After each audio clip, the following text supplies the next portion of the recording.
What is going on, beautiful people? Welcome to another episode of the Narcissists Code. I'm your favorite self-aware narcissist, Mr. Lee Hammock, better known as Mental Healness across all social media platforms. This is your first time seeing my face or hearing my lovely voice. I'm a diagnosed narcissist. I use my platform on social media to raise awareness for NPD, get more people into therapy, and also validate the victims, survivors, and thrivers of said disorder, said toxic people, said toxic traits. In today's episode, we're going to be talking about how can a narcissist control you? How do narcissists control you? 3 ways in which narcissists and toxic people can control you, control their victims, control people that deal with them, control people that they are in relationships with, and whatnot. So if you haven't read the book, Out of the Fog by Dana Morningstar, go read that book. That is a very, very beautiful book, spectacular book, one of the best books I've read about narcissism. That and Should I Stay or Should I Go by Dr. Ramani are 2 very good books about narcissism and toxic people. You know what I mean? Those are 2 very good books that I've read about narcissists in particular. I'm writing my own right now from the perspective of a self-aware narcissist. That's coming soon. So stay tuned for that one. But in the book, Out of the Fog, she talks about fear, obligation, and guilt. The fog is an acronym.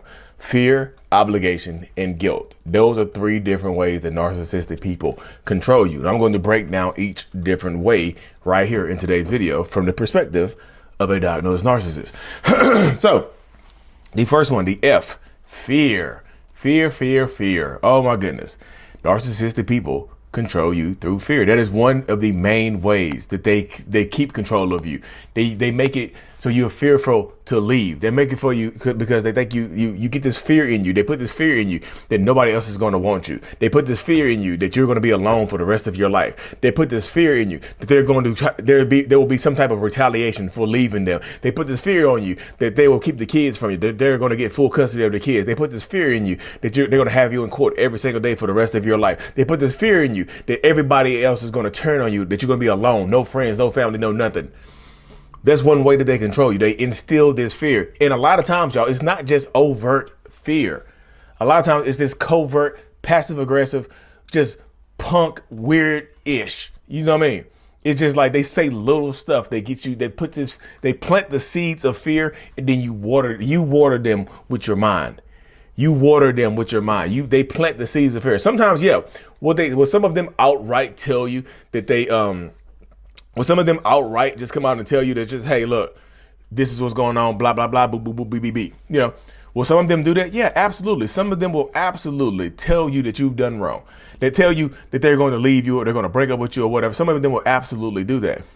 But some of them, that you're going to be alone, that nobody's going to want you. Yeah, some of them will absolutely do that. But some of them will just, passive aggressive. You know, good luck finding somebody else that's going to be with you.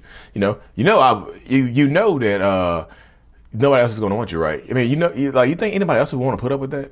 That's kind of wild, you know. Do you though? You think other men will like that? Weird. You think other girls like men who do stuff like this? You think other non-binary folks like people who do? I'm just telling you, they will plant the seeds of fear within you, and those seeds will get watered by your mind, and they grow into this big ass weed. Don't water the weeds. If you have to take away anything from this video, I would say don't water the weeds with any of these seeds that they planted, that they planted you, the fear, obligation, or the guilt. You see what I'm saying? They make you scared to leave them. They make you scared that, like, if you don't do what they say, if you don't do what they tell you to do, if you don't do what they ask of you, they make it seem like they're going to find somebody else. Somebody, hey, if you don't like it, if you don't want to put up with this, guess what? Somebody else will. This, that. They're going to put it onto you. You know, that's how it goes. You know, they're going to put it onto you. They're going to make it feel this way. They're going to do a lot of this stuff to you. You know what I mean? That's just how it goes, literally. That's how the mind of a narcissistic person works. They're going to plant that seed of fear into you, make you scared that they're going to leave you if you don't do what they say. They make you scared that you're not going to find anybody else. Y'all, that's one of the main ways that narcissists control people is fear. It is just fear. They make you scared, that fear, but the fear is not real. Could it be real? Let me take that back. The fear could be, the fear could be reasonable because you might be dealing with a dangerous ass person.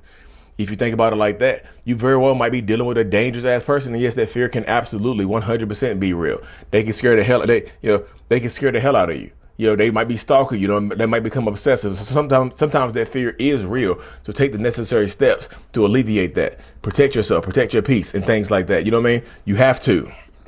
No, so you guys see it like that. So if the next way narcissistic people can control you is through obligation, fear, obligation, guilt, and sometimes, a lot of times, narcissistic people will control you through that fear and stuff like that. They'll control you. Obligation. Sorry, y'all. Somebody text me. My mind went blank. Obligation. They make you feel obligated to them.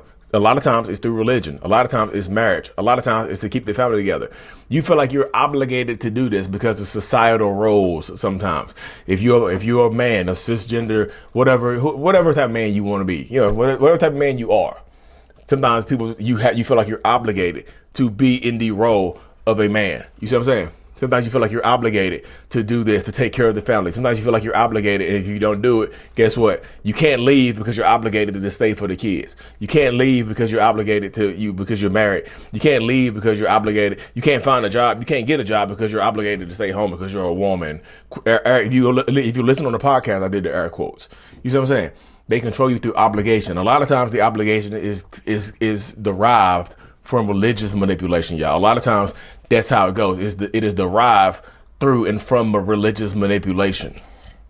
That's how it goes. So a lot of times the people in these situations, that's how they handle it, y'all. That's literally how they would handle it. That's literally how they put things. That's literally how they do it. Obligation. They make you feel like you're obligated to be here. You cannot leave me. You see what I'm saying? Obligated, obligation. The Bible tells you to be here. The Quran says you need to be here. Whatever religion you're part of says you need to be here. You know what I mean? We have kids. You can't leave. You don't have a job. You make you feel like you're obligated to be here. Obligation. They control you through the thoughts of obligation. They put the seeds of obligation within your head. And then guess what? You water them.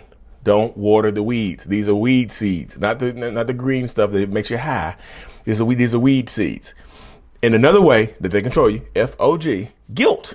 Guilt. Y'all, let me go tell you right now, you might feel guilty if you want to leave.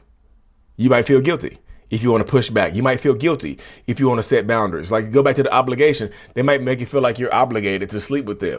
Oh, you're my wife. You're supposed to sleep with me. Yeah, the Bible says this. You feel like you're obligated to do something with them, even if you don't want to do it with them. You see what I'm saying? They can control you, and they can delve into the fear too. Fear of exposure. I'm going to expose you to the world. You see what I'm saying? It all goes back. Guilt. False guilt.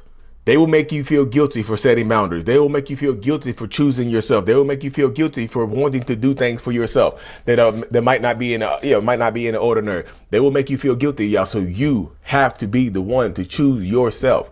It's okay for you to pick you.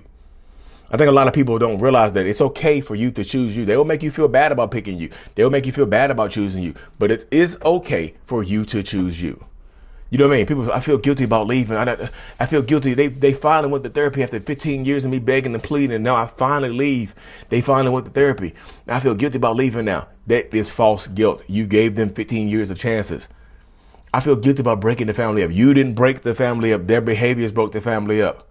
I feel guilty about choosing myself. It just makes me feel so selfish. You're not selfish. Choosing yourself is not selfish. Self-love is not selfish. Self-love is not selfish. That's why I created the self-love journal on Amazon to help people rebuild their self-love, because self-love is not selfish. That's on the first page. Self-love is not selfish. You know what I mean? Lee Hammock Self-Love on Amazon. Check it out. But like I said, they make you feel guilty and make you feel like you're obligated to stay. They scare you. Fear, obligation, guilt. The name of the book is Out of the Fog, y'all. They will absolutely make you feel guilty, y'all. Oh, you're abandoning the kids. Oh, you can't leave me because I don't have it. I haven't worked in 15 years.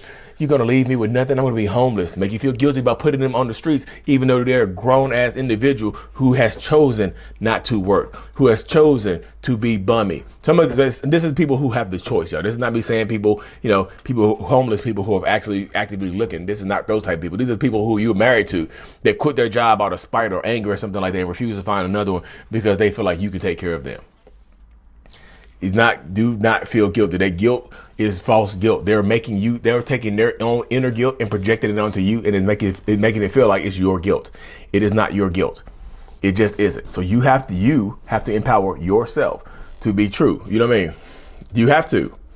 Hello. Be there. Sorry, y'all. My wife texted me. Told y'all these videos are going through the moment right here, y'all. But you have to empower yourself. You have to be as strong as possible, and you have to keep moving forward. This is what life is, y'all. This is what love is. Choose you. It's okay to choose you.